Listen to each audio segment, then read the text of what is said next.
আসসালামু আলাইকুম। Hello everyone. তো চলে আসলাম প্রতিদিনের মতো আরেকটি নতুন ব্লগ ভিডিও নিয়ে। আশা করি যে যেখানে আছেন সকলেই খুব ভালো আছেন। আপনাদের দোয়া এবং ভালোবাসায় আমিও খুব ভালো আছি। ছোট দিনে বিকেল হওয়ার আগেই যেন সন্ধ্যা নেমে আসে।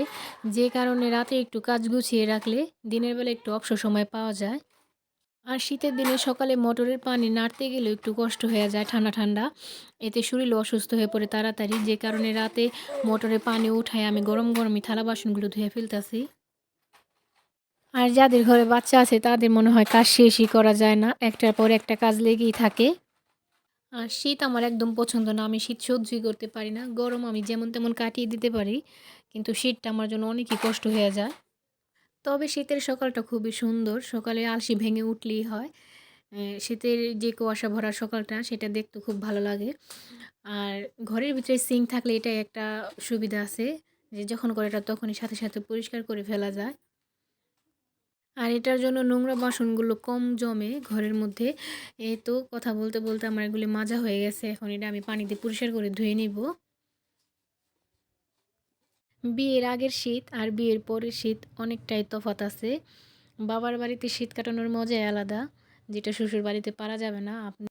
আপনি যতই সুখে থাকেন আপনার নিজেরটা নিজেরই করতে হইব। যাই হোক, এখানে আমার থালা বাসন মাজা হয়ে গেছে। এখন আমি সিঙ্কটা সুন্দর করে পরিষ্কার করে রেখে দিব। আর ওইদিকে আমার ছেলে পড়তে বসছে। ছেলেরও ফাইনাল এক্সাম চলে আসছে। তো ছেলের এদিকে একটু সময় দিতে হয়। যে কারণে এখন মোবাইলটা নিয়ে একদম বসতে পারি না। আর আমি আজকে রান্না করব, খলসে মাছ ভুনা করব। তো আমাদের এখানে খলসে মাছটা সচরাচর ভুনা খায় না। অনেকে আলু দিয়ে বেগুন দিয়ে চড়চড়ি করে খায় বা রসুন মরিচ খায়। তো আমি আজকে চিন্তা করলাম যে এটা একটু ভিন্নভাবে রান্না করি। অনেকেই খায় কিন্তু আমাদের এখানে খায় না। দুহার থানার লোকে খুব কমই খায় খলসে মাছটা ভুনা করে। এই তো এখন এই খলসে মাছটা আমি খুব সুন্দর করে পরিষ্কার করে ধুয়ে নিব। তো আমার ময়লা ওঠানো হয়ে গেছে। এখন আমি এটা কয়েকবার পানি দিয়ে পরিষ্কার করে নিব। তো এই তো দেখেন মাছটা মাশাআল্লাহ খুব ভালো পরিষ্কার হইছে। যে মাছটা দেখবেন কচুরিপানার নিচে থাকে ওইটা একটু বেশি কালো থাকে ওই মাছটা। তো ওইটা পরিষ্কার করতে একটু ঝামেলা হয়ে যায়। ওইটা অনেক সময় নিয়ে পরিষ্কার করতে হয় কালো মাছটা। আর কালো মাছ দেখতেও ভালো লাগে না, খাইতেও তেমন একটা ভালো লাগে না। একটা গন্ধ, গন্ধ কয়। তো যে কারণে একটু ভালো করে পরিষ্কার না করলে ভালো লাগে না মাছ। আমি বেশ কিছুদিন আগে রান্নার একটা অনুষ্ঠান দেখছিলাম। তো ওইখানে শুনছিলাম যে গরুর মাংস ২ বার ধোয়া হয়, খাসির মাংস ৩ বার আর মুরগির মাংস ৫ বার। আর মাছ যত খুশি তত যতক্ষণ পরিষ্কার না হয় আপনি ধুইতে পারবেন। আর সবজি আপনার উপর নির্ভর করে সবজিটা কেমন আছে, পরিষ্কার নাকি ধুলোবালো আছে ওইটা বুইঝা আপনি পরিষ্কার করবেন। তো এই তো আমার মাছটা সুন্দর মতো ধোয়া হয়ে গেছে। এখন এটার মধ্যে আমি লবণ আর মসলা মাখিয়ে রেখে দিব। আমি মাছটা ভাজবো না, আমি না ভেজেই মাছটা সুন্দর করে কষাবো। একেকজনের মুখের রুচি একেক রকম।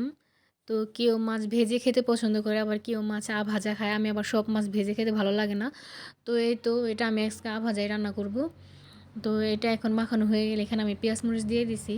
তো কারেন্ট ছিল না যে কারণে পুরো ক্লিপটা নিতে পারি না। আমি এখানে একটু, একটু করে দেখাবো। অন্ধকারে তো আর ভিডিও ভালো আসে না যে কারণে আমি একটু, একটু করে ক্লিপ নিচ্ছি এখানে। আর এখানে আমি এখন এক, এক করে সব ধরনের মসলাও দিয়ে দিছি। আর এটা মসলা কষানো হয়ে গেলে আমি এখানে টমেটো দিয়ে দিব। তারপর এখানে আমি মাছ দিয়ে দিব। কাঁচা মাছটা আমি একটু কষিয়ে নিব হালকা করে। আর আমার কষানো হয়ে গেলে এখানে আমি অল্প একটু ঝোলের পানিও দিয়ে দিব। আর এই খলসে মাছ ভুনা রান্নাটা অনেক মজা হইছে। আমার চাচি শাশুড়ি খাইয়া বলছে খুব মজা হয়েছে। তারাও আজকে ১ম এই খলসে মাছ ভুনা খাইছে আমার কাছে। তো যাই হোক, এই তো আমার রান্না মোটামুটি হয়ে আসছে। এখন আমি ঝোলের পানি এড করে দিব এখানে। চাইলে আপনারাও একদিন ট্রাই করতে পারেন খলসে মাছ ভুনাটা। এটা আসলেই খুব মজা হয়। তো কথা বলতে, বলতে এখন আমার ঝোলের পানি দিয়ে দিব এখানে। এই তো ঝোলের পানি দিয়ে দিছি। আর এটা আমার রান্না প্রায় শেষের দিকে। এই তো আমার রান্নার ফাইনাল লুক। আপনারা অবশ্যই কমেন্ট করে জানাবেন আমার রান্নাটা কেমন হইছে। অনেকদিন হইছে আপনাদের সাথে রান্নার ভিডিও শেয়ার করি না। তো ভাবলাম আজকে একটু রান্না করে দেখাই। আর এটাই তো আমার সারাদিনের কাজ।